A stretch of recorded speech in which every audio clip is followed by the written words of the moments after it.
بسم الله الرحمن الرحيم. الحمد لله رب العالمين، والصلاة والسلام على خير خلق الله محمد وعلى آله وأصحابه الكرام وتابعيهم بإحسان إلى يوم الدين. ربنا أرنا الحق حقا وارزقنا اتباعه، وأرنا الباطل باطلا وارزقنا اجتنابه. ربنا آتنا في الدنيا حسنة وفي الآخرة حسنة وقنا عذاب النار. برزان خوشويستانم لخزمة كتابي نازداري الذريعة إلى مكارم الشريعة كراغب أصفهاني نسيوتي لبشي دومي أم كتاب باسي عقل وعلم ونطق ومنطقك لباسي علم كومالي بابتي بو إما هروجان أمرو كومالي بابتي ترمان بباسك باسي أو كسمان بو أكا كمعلمة كما مصايا شون ما ملائكة شون هالسكوت أكا لقل قتابي كاني لقل أو كساني كوافير علمي أنك أفرمي حق المعلم أن يجري متعلميه مجرى بنيه. حقي أو كسيك خلق فيرك وتعليمي خلق أكا طلبكاني خوي وكو أولادي خوي سيرك. أفرمي لحقيقتها ما وصا لديك باوك قولتر وفضيلتي قولتر. اسكندر برسياريان ليه كرد وتيان باشا معلم ما وصاكت باشترا يا باوكت فرموي معلمة كم باشترا چونك أو حياتي باقيم بشان أدا باوكم حياتي فاني خزمة أكا. بيغمري خواه صلى الله عليه وآله وسلم للرواياتك أفرمي إنما أنا لكم مثل الوالد من بو إيوا وكو باوك أوهام وتام معملي باوكاتي وطلباتي باوكاتي وكراياتي لنيوان ما وصل طلبة أكري كوابو معلم فضيلتك زور قوري اقتداب بيغمبر أكا عليه الصلاة والسلام أو بيغمبري حريص عليكم بالمؤمنين رؤوف الرحيم. أفرمي الراغب شني بيغمبر صلى الله عليه وآله وسلم رؤوف الرحيم حريصة لسر إيمان داران أبي معلم أو صفتي أبو شوازبه. أفرمي هر زانايك أقل نيتواني علمك يخوي بقياني.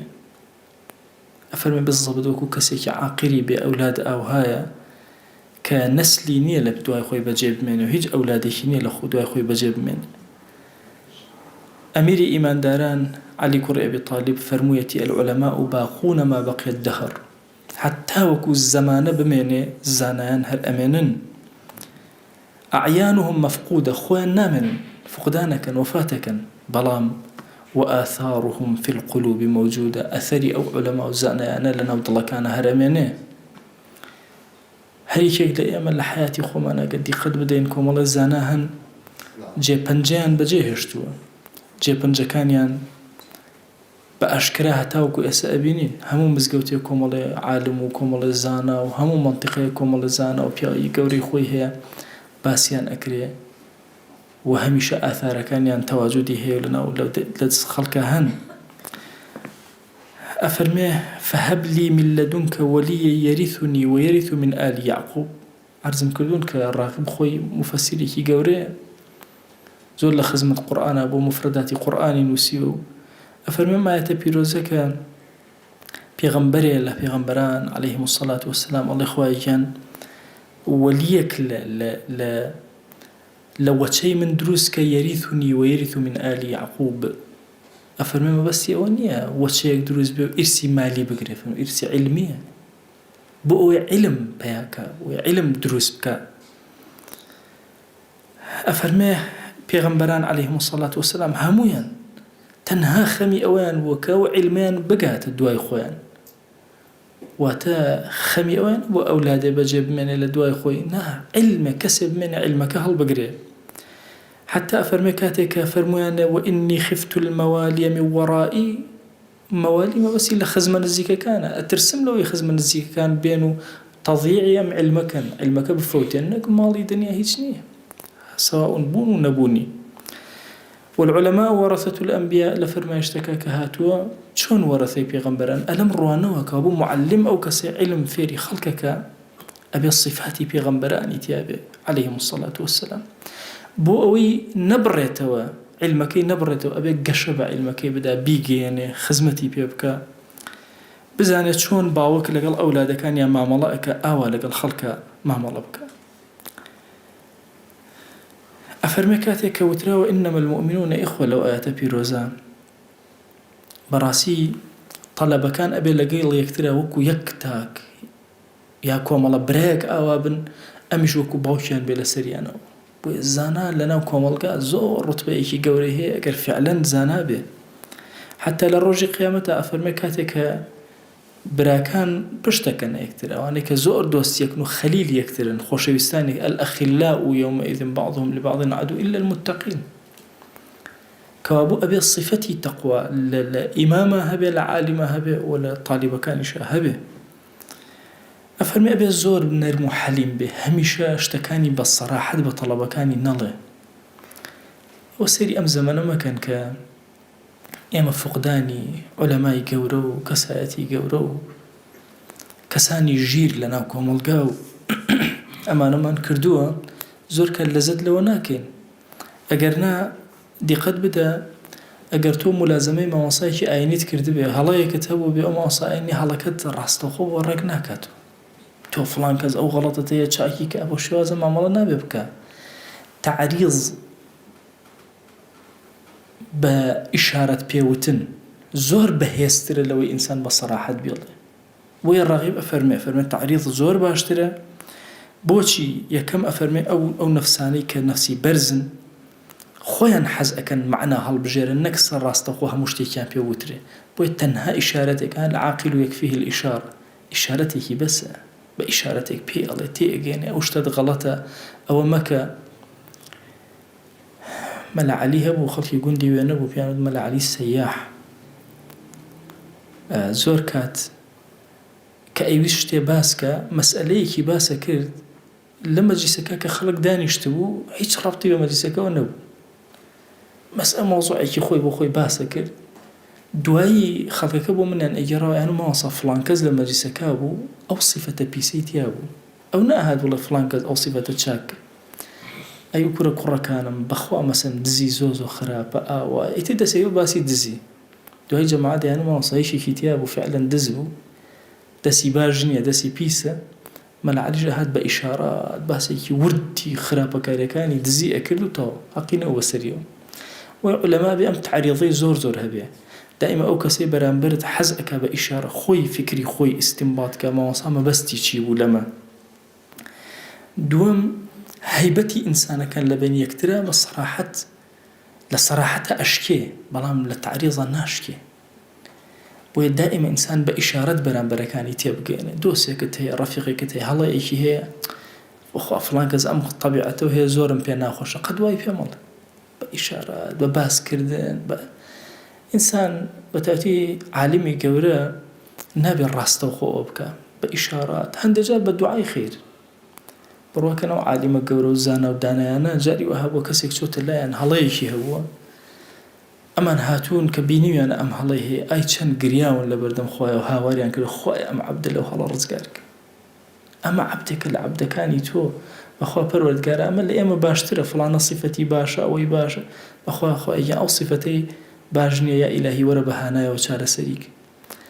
بۆیە دائما زاناکان هاتوون بە تەسریح شتەکانیان نەوتوە بە ئیشارە وتویانە لەبەرەوەی ئەو هەیبەتە نەمێنێ و ئەو حشمەتەی کە لە بینی ماوەسا و تەڵەبە هەر بمێنێ.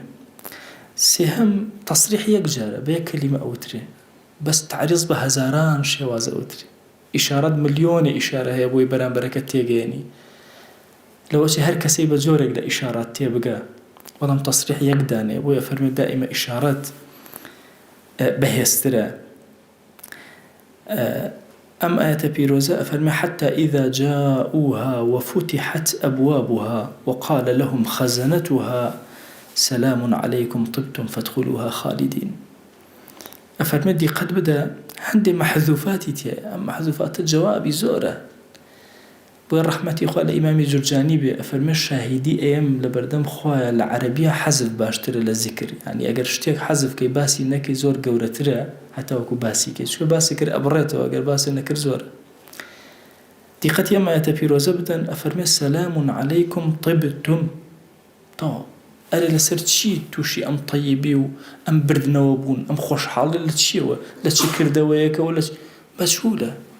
لەوەچی هەر یەکێک لە عەبدەکان کە ئەچێتە بەهەشت بەهۆی شتێکەوە ڕۆشت بێ ئەگەر جوابەکە نەبێ بنمونە وشەی الله ئەکبەر تۆ کاتێکاڵێ الله ئەکبەر لێرە دائما لە دوای اسمی تەفضیل لە دوای ئەکبەرەوە ئەبێ شتێک بێت بۆ نمونە لە قورئانە فەرمێ ئەنا ئەکثەر منکە مالە وەوەلەدا من لە تۆ ماڵم زیاترە و ئەولادم زیاترە ئەبێ منێک هاتبێ لەوێ منەکە نەهاتووە الله أكبر من أي شيء علماء الله كحسفي كردوا يعني أكبر من كل كبير أكبر من كل شيء أكبر من كل عظيم دائما لبازنا كردنا هيز أداب معناك العربية جاء آية أسرار زوريتيا إيكي لسر كان لباسي جهنم أفرمشي لهجر سوي زمرة حتى إذا جاءوها فتحت أبوابها كتي لباسي باشت عليه وفتحت أبوابها واوك زيادك واوك من هي لزماني عربية بيوتي واو الثمانية هميش عرب كجمارين جماردي وتوانا مثلا 1 2 3 4 5 كجيشت أنت 8 وتوانا وثمانية واوي كان زياد كردو هشتي كيش بجماردن هشت به هر واوي عم بدانا بونمونا أفرمي إن الله اشترى من المؤمنين أو أفرمي التائبون العابدون الحامدون السائحون الراكعون الساجدون الآمرون بالمعروف والناهون عن المنكر واو زيادك 7 وثامنهم كلبهم لقرآن ليرج أفرمي البري هش درجة بهشتية أفرمي حتى إذا جاءوها وفتحت أبوابها جاء السر قرآن زور قولي حتى إنسان لخدمة يا أبي سري سورة مني همو حرفي قرآن بمعنى وبمغزاني يكسر تو بلياتي أجي أو وهر عربي بيخوينتو أزاني هش درجة أكريتو كو إيمان داران ولما أفرمون كأشن حتى إذا جاءوها وفتحت أبوابها أبواب كان هج دانا كأكرينا وبسريان إيمان داري وهي يقداني بوكريتو هي دو هي سي باشا هش هر هشتي بوكريتو هي الرجل بوكريتو هي صدقي بوكريتو هي عبادتي سري بوكريتو هي توحيدي بوكريتو كسيوا بس هي توحيدي بوكريتو حتشيني بس لا إله إلا الله يقدر كي توحيدي بوكريتو سترنا وبهشت هش هر هش درجاكي بوكريتو أي عبد احتراما بوتو هر هش درجاكي كرايا جال ليرة ما بستي راغب شيء فرما سيرك لم آية في روزال لبر أوي مجهوليتك أو مجهوليتك دنيا معنا أدا بوي دائما لإشارتها كشتيك بخلق الراس أكيتو بإشارة بيان علي زور بهيستر لوي كتوبة صريحي بيان بلي جواب إنساني كخطيبة زور أما يتري بيش أوي بجد تسر خطبة دائما دوكس سيك جاريو دكز أما الله تخوا ماوصا باسي أوبك ويترى تخوا باسي أوبك ويترى تخوا باسي أوبك هر کسی کشکی خوی باسکه خو امیش نبی بچی امانه باسکه چون امانه باسکر هدفکی خوی لدست ادا ید برنامه بوده انه لو چه به اشارات باسیک من جاری که ام بیرما کسی که هاوتی ماوسا او بعدالت توزیع ناکنو کردی به الله لسر او دانیک تریش هاوتی ماوسا والله او کمان قرتو تو لبرو اوی زور صرفکن باشه قصی هر دوشی هر طواب تو مثلا شيء سر من برج أم ينبلي هالغلطة شيء ينبلي هالغلطة لا أبيش تيجي بتعريض بإشارتك مهم خلق برو جوانيك بجريته إما هدف لوعظة شكاندني خلق نية أما مفهومه زور غلطة جاري واعظ وأزاني أبي خلق بشكينا يتتوا لا والله تو هدفك تو راس كرنو ركرنو ويخلقه وين رحمتي خوال الراغب به أفرمي عالم زانا لقل طلبة كان يعني لقل أو كسانة كفيريان أكا دعويان أكا بانقوازيان أكا أبيه هميشه إشارتي زور تربيها تابكو صراحة وبالكو تعريضاتي زور تصريحاتي زور كما إن جاء فرمي أتواني بچندين عبارة أداي أم إشي خويبك ولا چندين رقا يا مسألة إشارك بلام أبي ترتنهايك عبارتي بالصراحة اشتكت بيوتو كوتاي بياتو إن جاء فرمي سبحان الله إنسان كزجر كرا زور أو مكة واي لي حزي بوشتي طبيعة إنسان أواي هميشة بويا لأن كردني زورة يعني تودي قد بن بيغمري خواه صلى الله عليه وآله وسلم يعني نافرمي مثلا عرق مخونو عرق مثلا برجانا ناول يد وردة دي سيد حكمة قرآن كان يكم جار كاكا لا تقربوا الصلاة وأنتم سكارى اي بينج نيرجه اي جا كي بيخومو باشا اي بيانية بو بياني زوي كتاقتي باشا او شو الرشد او نيو ريج كات نما مەگەر دوای عیشا کابرا تۆزە بخواتەوە ئەوش زۆر نابووی نوێژی بەیانی نەفوتێ لا تەقرەبو الصەلاة وأنتم سوکارە هەر لێیان کەمە کات و لە ئەخیرە فەرمووی فەجتەنیبوه ڕژانیان خۆیان ڕژانیان لە دڵیانە دەریهێنا عارەقەکە نەک لە زمان و لە گوێیانە بدا بە گوێیانە بۆ ئەم حکمەتانە حکەمی زۆر گەورن بۆ ئەو کەسانی کە یەن خەریکی دەعوە و بانگەواز ئەبن یەن قسە بۆ خەڵک ئەکەن دواتر بە درێژی باسی خەڵکەکە کێ بە کەڵکی ئەوەیە وەعزی عامەی خەڵکە خۆ هەموو کەس دەبێ قسە بکە یەکێک لە گرفتەکانی ئەمڕۆمان ئەوەیە هەر کەس هەڵەسێکا کە دەستەکە بە قسەی باسکردن کاکە خۆ حەدیثە گەیاندم خۆ آخر مەسەلەکەەوە نیە تۆ حەدیثە گەیاند ڕاستە حەدیثە فەرمایشتە بەڵام شوێنی خۆی هەیە بۆیە عولەما نەهیان کردووە کە صحیحی بوخاری بەگشتی بە خەڵک بوترێتەوە چیانە بچەند ڕیاض الصالحین بە خەڵک بڵێن چکە صحیح بوخاری هی عولەمایە هی طالبی علمێکە کە پێکەوتە و هەڵکەوتە بێ نەک هی عامە اینجا کۆتا خاڵ بۆ معلم ئەفەرمێ چی ئەفەرمێ معلم بەڕاستی ئەبێ ئەجری نەوێ لەسەر دعوەکەی لەسەر ئەوەی کە شتێک فێری خەڵکەکە ئەبێ خەریک بێ لەبەر خاتی خوا وقل لا أسألكم عليه أجرا هیچ داوای ئەجرێکم لە ئێوە نییە داوای بە هیچ شێوازەوە نەکەم پاداشتێک لە پێناوی ئەوە وەرگرم کە من یم دعوە و بانگەواستانەکە لە دوای ئەم صفاتانی معلم کە باسیەکە صفتێکی زۆر گرنگی معلم باسەکە و ئەیکاتە مەوزوعێکی سەر بەخۆش ئەڵێ وجوب منع الجهلة عن حقائق العلوم عامەتی خەڵک نابێ وردەکارەکانی علومیان پێ بوترێ والاقتصار بهم على قدر أفهمهم بأندازي فهم خوانيان بي أوتري زيادريان بينا أوتري بويا فرمي جاري كان معصي خالة سليماني أفرمي درسي أوتوا بيا وكاتا جورو درسك راقرت وتي تشيته الله برسالك بيا وكاش بإسراحتي خوي دسي كيف برسالك الله هم يعني جواب بايا درسي فقه كان راقرت بيا وكان روشت إنجا درسي فقه كان دس بيكردو وتي قربان جاء بيا وانا قرن بوتو أوا مثلا درسي فقه وراقر وتي نا عقلي درسي فقه كان قبولنا أكل أجر أوم هربوتا أتوا الله بزماني خوي فرمو يا كرب ويا شتبو نوازي لبنا بجايبه من بروا شكل لو مستوايا نبو مثلا من بيم علمي كلام ومنطق وحكمة بلمو ايش بداني شيء اشتيق لخو ورقري ابيت الشبهة للضليات لبيشكيا ويك بابي دانا وافرمي واجبة لسر حكيم وعالمي نحرير وكو بيغمبر صلى الله عليه وآله وسلم فرمويتي يا معشر الأنبياء أمرنا أن ننزل الناس منازلهم أمر من بيكرا ومعاشر أنبياء كخلقي بخينا منزلي خوي هركس رتبي خوي بدينه ونكلم الناس على قدر عقولهم وخلقي بأنداز عقلي خويا قصيان لقلاب كين إمام علي رضا ورحمة خوي اللي بروجي بكميل كوري زيادي أي كميل إشارتي قبل السنجي خوي وتي بخوا اللي را علمك زور قورها كس شك نابم علمك هالقريها تاوكو بيدم كسم دس أكيو كسي زور زيرك بلا أمينية ناتوان بيدمه أزانم أقر بيدمه دين أكات آلتك بو الدنيا دنيا بيا أكا لو أتي أم نعمتي خوا وهاي لبكا تكبرك بسر خلقك لو أتي بيكا تحجو بربركاني بيبكا لقل أولياء كاني خوايا لسر زويا للرواياتك شا لقل كتابي خوايا من الملاني بكا يان أوتا لبرانبر أهلي حقا بوستيتو دجايتي أهلي حقا يان شبهات بو خوي دروسكا بو يناتوانم أميكا لسنگ ما يهرهم ويبلن بيغمري خواه صلى الله عليه وسلم لفرمايشتكا فرمي كلموا الناس بما يعرفون قسل لقل خلقا بكن بوشتيك آشنايا ليان شتاني غريبيان بو باس مكان ودعوا ما ينكرون أو كأوان إنكاري تياكن وازي لبنا أتريدون أن يكذب الله ورسوله أتانوي خدا وبيغمري خواه صلى الله عليه وآله وسلم بدرو بخرين جاري كان ببير زماني مسائلي بدع وسنة ومجمنالوين باوكم بياهي زور صالحة ماصا محمد براش مكاتب منالو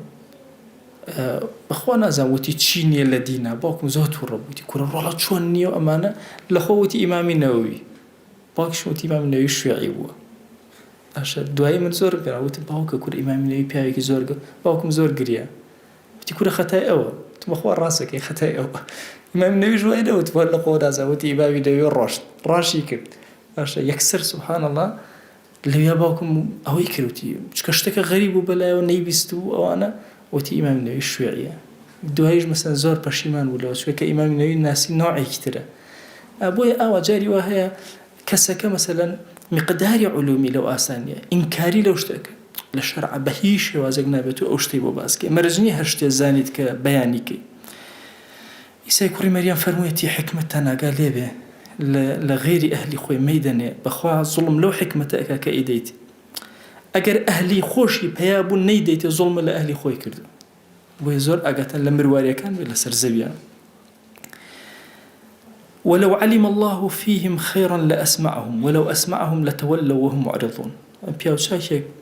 وتی ئەرێکاکە ئێمە داوای ئەوە لێکەین فێرمان کەی تۆ فێرمان ناکەی وتی وەڵڵای منیش سێری ئەم ئاەتە ئەەکەم بۆیە فێرتان ناکەم. خوای گەورە ئەفەرمی ئەگەر خێریان تیا بۆیە خوا وای لێ ئەکردن بیبیسن خۆ ئەگەر بشی بیسن گومڕا ئەبن پێی لەبەرەوە پێتان ناڵێم حکمەت و عیلمەکەتان پێ ناڵێم. ئەفەرمێ کابرایەکی جاهیل هاتە لای حەکیمە پێی وتی کورە شتێکم فێرکە کاکە لەو حکمەت و وینەی کە هەتە تی وەڵا فێرە ناکەم. تی دە باشە بڕۆ بەر ئەو حەدیسەی پێغەمبەر بکەوی صلی الله عليه وسلم کە ئەفەرمێ من سئل عن علم کەسێ پرسیای لێکرا لە علمێک بەڵام فەکەتەمەه شاردیەوە علمەکە نەیوت مەهڕەشەیە ئولجیمە بلیجام من النار يوم القيامة باشە لەغاو ئەکرێ لە ڕۆژی قیامەتە بە لەغاوی ئاگرین فەرمووی دەبڕۆ با لەغاو کردی لە ڕۆژی قیامەت فەرمووی لێگەڕە ئەگەر با لە لای تۆ لەغاو کرێم ئەگەر ئەهلی خۆیم پێگەیشت و دەستکەوت لەغاوەکە لا ئەبم و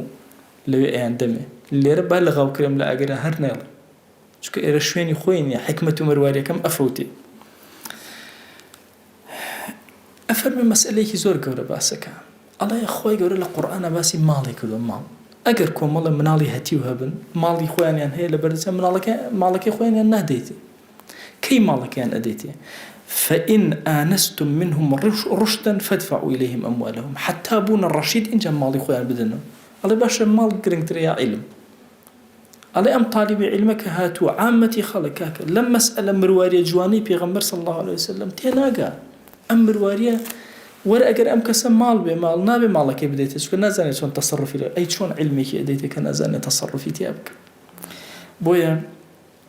ئەبێ زۆر بە وریایی عالمی نەحریر و زیرەک و دەقیق ئەبێ بزانێت کەلیماتەکانی خۆی لەکوێ دائەنێ جملەکانی خۆی ڕستەکانی خۆی لەکوێ دائەنێ.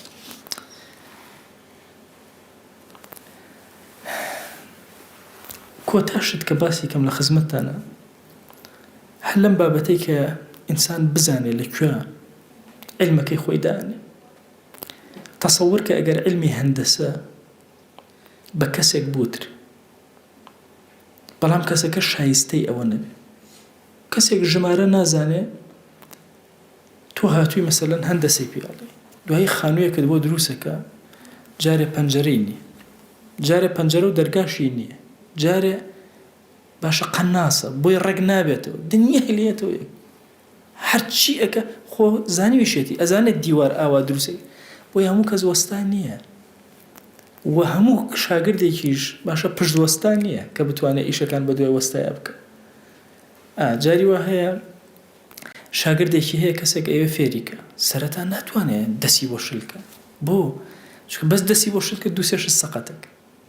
باشە دیوارێک ناتوانێت ئیلا مەگەر کەسەکە زۆر متەماریز ئەوە بێ پێی بڵێ کاکە ئەم دیوارم بۆ ڕێککەرەوە باشە لە دیواری تەعمیرێکە ئاوا بێ ئەی لە عیلما چۆن خۆ لە عیلمیش ئاوا ئینسان ئەبێ زۆر ملاحەزەی معلوماتی خۆی و علومی خۆی بکە بزانێت لەکوێ دایەنێ ئەم گەوهرە ئەگەر دایە دەست کەسێک کە مستحقی نەبوو عیباد و بیلاد ئەفوتێ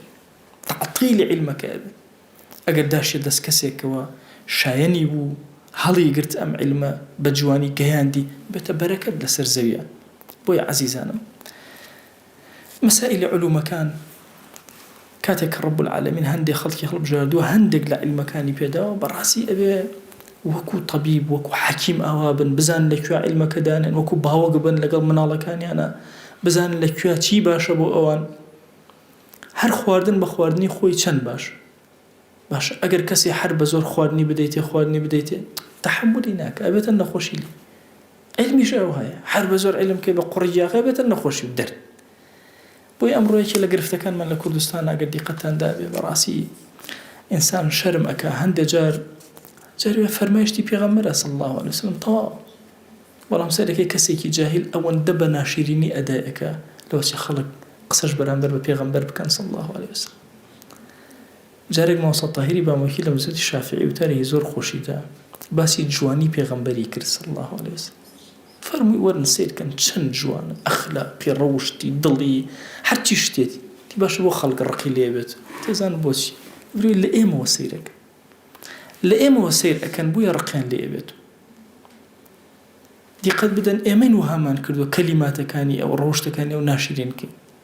خەڵک سەیری ئێمە ئەکا سەیری زمانی ئێمە ئەکا بۆیە بەڕاستی ئینسانی موسڵمان لە گەیاندنی دینە ئەبێ زۆر حەکیم بێ ئێمە زۆر کات وازانە قسە دین ئەگەیەنێ کورە زۆر کات ڕەوشت دینەکە ئەگەیەنێ بێ قسەی دەعوەی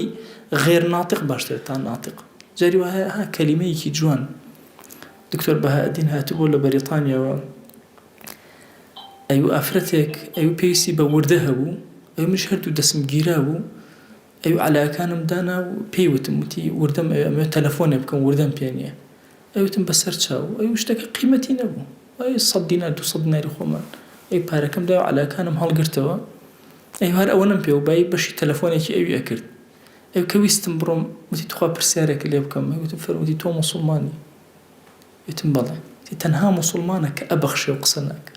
بەرامبەری ناوێت ئەوە گرنگە وەرە لە ئەوروپای خەڵک ئاوا تێگەیشتووە ئاوا تۆ ئەبینێت توێ موسڵمان ئەی تۆ ئەبێت چۆن بۆی ئەم بابەتانەکە ڕاغیب باسییانەکە لە زمانی خۆیە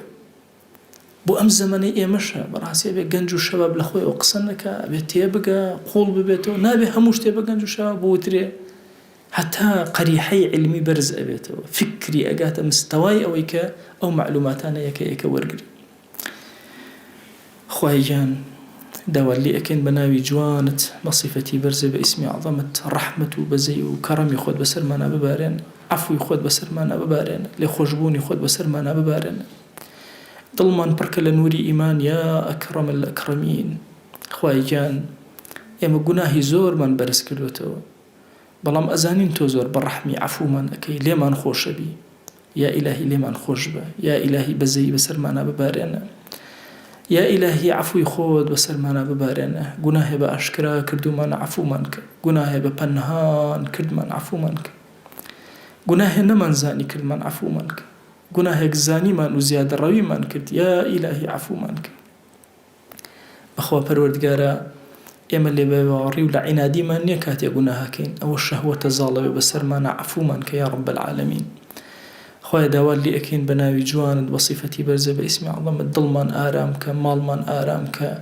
ژیانمان پڕکە لە ئارامی یا ڕەب العالەمین خوای گیان ئومەتی پێغەمبەر صلی الله عليه وسلم جارێکتر زیندوو کەرەوە بیخەرەوە سەر قاچەکانی خۆی هیممەتمان بەرز کەرەوە دەروە خێرەکانمان لێ بکەرەوە یا ڕەب العالەمین خوای ئیمانمان سەلامەت کە یا ڕەب العالەمین یا ئیلاهی داوات لێ ئەکەین بە ناوی جوانت بە صیفەتی بەرزە بە ئیسمی عەظەمت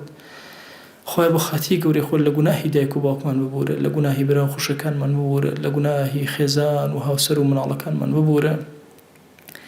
لە گوناهی یا ئیلاهی خزم و کەسوکارمان ببورە لە گوناهی خۆشەویستانمان ببورە لە گوناهی مامۆستاکانمان ببورە لە گوناهی قوتابیەکانمان ببورە یا ئیلاهی لە گوناهی ئومەتی پێغەمبەر صلی الله عليه وسلم ببورە یا ئیلاهی لە گوناهی مردوەکانمان ببورە خوای لە گوناهی ئومەت مردووی ئومەت ببورە تایبەت ئەوانەی بێکەس و بێنازن لە ناو گۆڕەکانە کەس نییە دوعایان بۆ بکە یا ئیلاهی هانا ئەهێنین بۆ لای تۆ خوای لە گوناهی هەر هەمویان ببورە لە هەموو جیهانی ئیسلامیە لە هەموو سوچێکی ئەم زەویە یا ئیلاهی ئیماندارێک مردووە بێکەس و بێناز خەڵکی لە بیری چوو لێ ئەدی کردووە یا ئیلاهی داوات لێ ئەکەین بە گەورەی خۆت بە عەفوی خۆت بە غوفرانی خۆت لە گوناهی هەمویان ببورە یا ڕەب العالەمین عەزابی قەبریان لەسەلابە یا ئەکرەم الئەکرەمین خوای داوات لێ ئەکەین بە ڕەحمەت و بەزەی خۆت هەمومان کۆمەڵی گرفتی زۆرمان هەیە یا ئیلاهی هانامان هێناوە بۆ لای تۆ ئەومان بێ حاڵ و ماڵە ماڵداریکە ئەومان بێ مناڵە مناڵی پێعەتاکە ئەومان بە مناڵە مناڵی ساڵحکە یا ئیلاهی ئەومان گرفتی هەیە گرفتەکانی بۆ چارەسەرکە ئەومان قەرزارە قەرزی سەرشانی سووکە یا ئیلاهی ئەومان کەم ڕزقە ڕزقی حەڵاڵی زیادکە یا ئیلاهی داوات لێ ئەکەین مەحەبەت لە نێوانمانە زیادکە یا ئیلاهی خۆشەویستی خۆت لە نێوانمانە زیادکە یا ڕەب العالەمین ئیلاهی لەسەر حەق کۆمان کەرەوە حەقمان پێ بناسێنە یا ئیلاهی لە بغض و کینە دوورمان خەرەوە لە حەسادەت دوورمان خەرەوە فکرمان ساکەرەوە بۆ خۆت یا ڕەب العالەمین خوای ئەو موسڵمانەی زوڵمی لێ کردوین خوای عەفوی کە یا ئەکرەم الئەکرەمین ئەو موسڵمانەی غیبەتی کردوین خوای عەفوی کە یا ڕەب العالەمین ئەو موسڵمانەی یا ئیلاهی بوهتانی بۆ کردوین خوای عەفوی کە یا ئەکرەم الئەکرەمین هیدایەتیان بدە یا ڕەب العالەمین یا ئیلاهی لێت ئەپاڕێنەوە لێت ئەلاڵینەوە کردەوەکانمان لێ قبوڵکە یا ئیلاهی بمان خەرە سەر ڕێگەی ڕاست خۆت نێوچەوانمان بگرە بۆ خەیر ئەی ئەو کەسەی سپاردە لای تۆ زایە نابێ یا ئیلاهی لەم ڕێگا زەحمەتە ئیلاهی زایەمان مەکە یا رب العالمین خۆت نێوچەوانمان بگرە بۆ خەیر یا ئیلاهی داوە لێ ئەکەین سپاردە قەت لای تۆ زایە نەبووە و ئیمانی خۆمان سپاردەی تۆ کرد و صحەتی خۆمان سپاردەی تۆ کرد و ماڵ و مناڵی خۆمان سپاردەی تۆ کرد و خۆشەویستەکانی خۆمان سپاردەی تۆ کرد یا ئیلاهی داوا لێ ئەکەین لە نەخۆشیەکان شیفامان بۆ بنێرە لە نەخۆشی مادی و معنەوی شیفامان بۆ بنێرە نەخۆشیێک پێمان زانیوە یا پێمان نەزانیوە شیفامان بۆ بنێرە یا ئیلاهی لەو جەنگەی هەمانە لەگەڵ شەیتانە زاڵمان کە بەسەر شەیتانە زاڵمان کە بەسەر نەفسی خۆمانە بەهێزمان کە لە خۆتمان نزیک خەرەوە یا ئەکرەم الئەکرەمین بە مقەڕەبین حیسابمان کە یا ئیلاهی داوا لێ ئەکەین چۆن ذکری تۆ ئەکەین لەناو مەلەئی عەلا ذکرمان کە یا ئیلاهی ئێمە ئومەتی پێغەمبەرین صلی الله عليه وسلم ئەگەر چی هیچمان نەبێ ئەگەر چی بێزاد و بێتۆشوو بین ئەگەر چی خاوەنی نوێژێکی کرچ و کاڵ بین ئەگەر چی خاوەنی دڵێکی بێ ئاگا بین بەڵام بەخوا ئیلاهی دڵمان پڕە لە خۆشەویستی پێغەمبەر صلی الله عليه وسلم تو گەورەی خۆت خۆشەویستی دڵی ئێمە بگەێنە بە پێغەمبەر صلی الله عليه وسلم یا ئیلاهی سەلامی دڵی ئێمەی پێ بگەێنە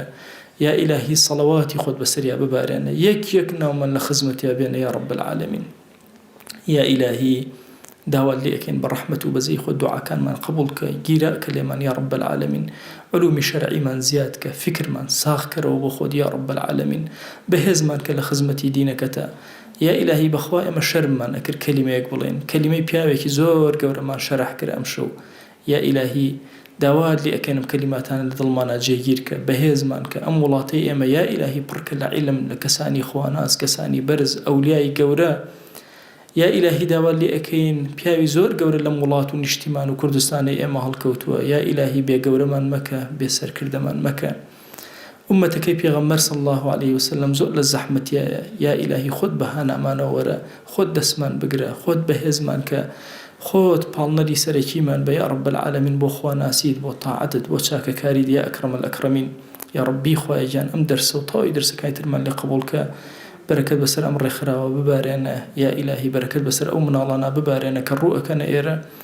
یا ئیلاهی هیدایەت لای تۆیە ئێمە تەنها شتانێکی ظاهری ئەڵێنەوە هەمووی لە لای تۆیە یا ربی خوایە هیدایەتی ئەم مناڵانە بدە هیدایەتی خەڵکی ئەم شارە بدە هیدایەتی گەنجانی ئومەتی پێغەمبەر بدە صلی الله عليه وسلم آمين آمين والحمد لله رب العالمين وصلى الله على سيدنا محمد وعلى آله وصحبه وسلم تسليما كثيرا أبدا إلى يوم الدين خواهي قولا لقناهي من شوي أجبوري وخالي من قبولك